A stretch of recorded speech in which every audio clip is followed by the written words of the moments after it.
इस toll plaza को गाड़ी क्रॉस करनी चलती है, दो शख्स आते हैं और उनके हाथ में रिवॉल्वर रहती है और बिना किसी बात के, बिना किसी भी तरह की बात नहीं, सीधे तौर पर उन्होंने फायरिंग कर दी। यानी कि उनके इरादे साफ थे, वो ये उन पर हमला ही करने आए थे। लेकिन इसके पीछे वजह क्या है? क्योंकि आप एक सिटिंग एमपी असदुद्दीन ओवैसी जैसी शख्सियत पर अगर हमला करते हैं तो इसके पीछे वजह जरूर कुछ ना कुछ होगी। क्योंकि असदुद्दीन ओवैसी से जब रिपब्लिक भारत ने एक्सक्लूसिव बातचीत की तो उनका यह बिल्कुल कहना था साफ शब्दों में कि उनको जान से मारने की कोशिश आज की गई है। डोर टू डोर कैंपेन के बाद जब वो दिल्ली लौट रहे थे, दिल्ली में उनका कार्यक्रम था कि वो वर्चुअली मीटिंग करेंगे। वर्चुअली मीटिंग के जरिए वो अपने कार्यकर्ताओं से जुड़ेंगे, कार्यकर्ताओं से जुड़ते हैं। लेकिन उससे ठीक पहले जब उनका काफिला, आप ठीक कह रहे हैं, लेकिन इसी वक्त अपने दर्शकों को ये पहली तस्वीर भी दिखा दें। सीसीटीवी फुटेज है, ये उस वक्त का है रिपब्लिक भारत पर। सबसे पहले ये देखिए, एक्सक्लूसिव फुटेज आप देख रहे हैं, सीसीटीवी फुटेज हमले के वक्त का, जब ये हमला किया गया, फायरिंग की गई, 4 राउंड फायरिंग। ये देखिए,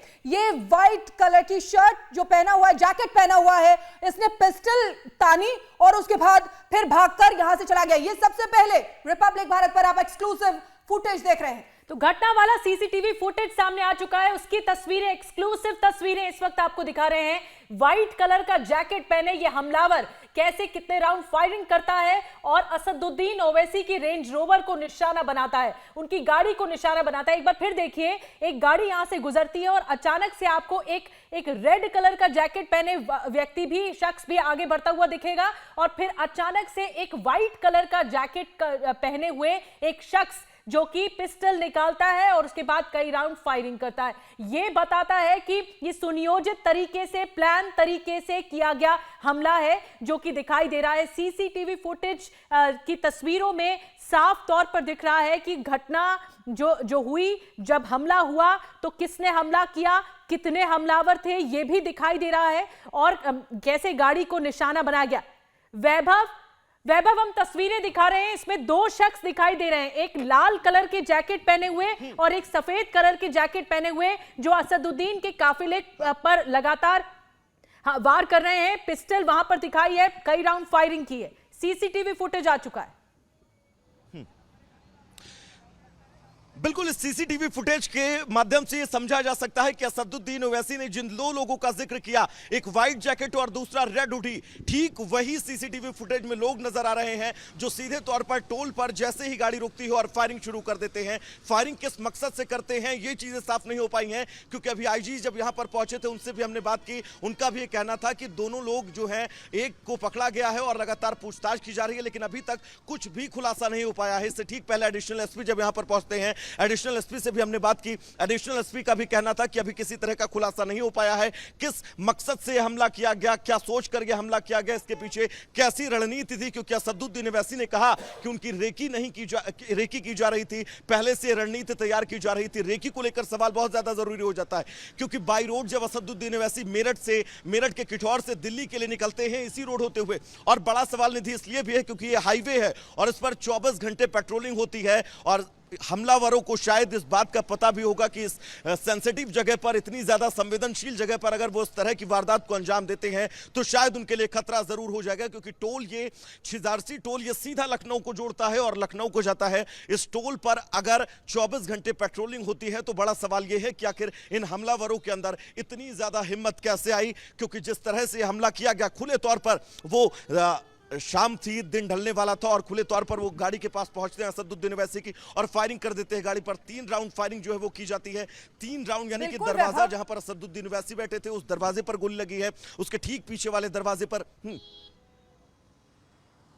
बिल्कुल बिल्कुल वैभव, हम देख पा रहे हैं कि किस तरीके से बेखौफ ये लड़के नजर आ रहे हैं। देखिए, जो रेड हुडी पहना हुआ है वो मार के फिर भागता है और पीछे से व्हाइट जैकेट जो पहना हुआ है वो भी पिस्टल तानते हुए भागता है। यानी कि प्लानिंग जो है वो भी यहां पर एक दिखाई दे रही है। वैभव,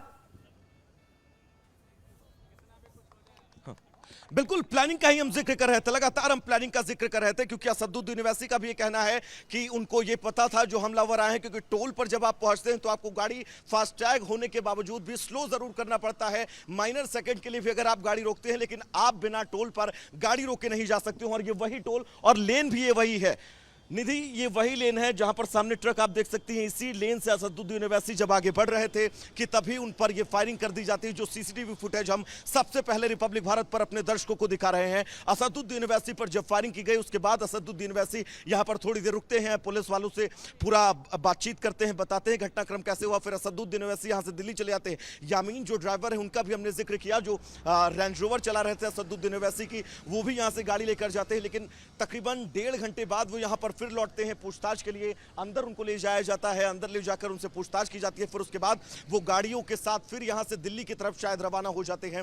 और सबसे बड़ी बात ये सीक्वेंसिंग समझिएगा, सबसे पहले रेंज रोवर जाती है जिस पर असदुद्दीन ओवैसी सवार थे, उसके ठीक बाद फॉर्च्यूनर, उसके ठीक बाद दूसरी फॉर्च्यूनर, और इसी वे में असदुद्दीन ओवैसी का काफिला मेरठ से दिल्ली की ओर बढ़ा था। और उसी वे में, उसी रूट में, उसी क्रम में ये लोग यहां से दिल्ली के लिए रवाना हुए हैं। अब आगे क्या कुछ जानकारी होगी हम लगातार पहुंचाते रहेंगे। एक सबसे बड़ी बात और, यामीन को जब हमने तकरीबन 5:30 बजे के पास कॉल किया असदुद्दीन ओवैसी के ड्राइवर को, तो उनका सिर्फ ये कहना था कि हां गोलियां चली हैं, हमला हुआ है।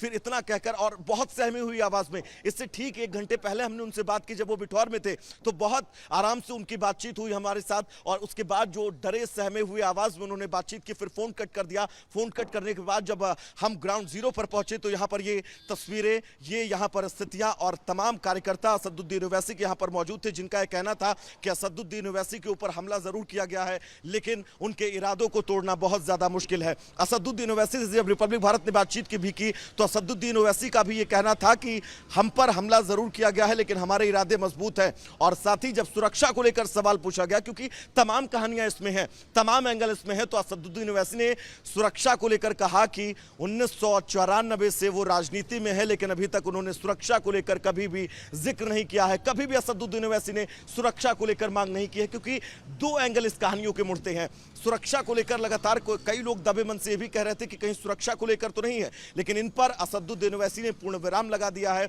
लेकिन अब तस्वीरें क्या हैं, हालात क्या हैं, खबरें क्या हैं, कहानियां क्या हैं, एक बार फिर से टोल की तस्वीर में अपने विजय से कहना चाहूंगा दिखाएं, क्योंकि ये तस्वीर आज इसी जगह पर असदुद्दीन ओवैसी, छिजारसी, ये टोल प्लाजा जहां पर हमला किया जाता है असदुद्दीन ओवैसी के ऊपर। और असदुद्दीन ओवैसी जो मेरठ शहर पे सबसे पहले डोर टू डोर कैंपेन करते हैं, मेरठ शहर से डोर टू डोर कैंपेन करने के बाद वो जब बिठौर जाते हैं, बिठौर के बाद फिर जब वो दिल्ली के लिए रवाना होते हैं, क्योंकि 6:30 बजे का उनका कार्यक्रम था दिल्ली में, वर्चुअली वो अपने कार्यकर्ताओं को संबोधित करते, लेकिन वो दिल्ली पहुंचते, वर्चुअली कार्यक्रम की शुरुआत होती, वर्चुअली वो अपने लोगों से जुड़ते, अपने कार्यकर्ताओं के साथ जुड़ते। उससे ठीक पहले वहां पर ये घटना होती है छिजारसी टोल प्लाजा पर असदुद्दीन ओवैसी की गाड़ी पर 4 से 5 आप बने रहिए। लेकिन ये सीसीटीवी फुटेज जब से सामने आया है तब से बताया जा रहा है कि जो घटना थी वो भयानक थी, कैसे इसे सुनियोजित तरीके से अंजाम देने की कोशिश की जा रही थी और हमला करना था असदुद्दीन ओवैसी के काफिले पर। निशाना असदुद्दीन ओवैसी थे।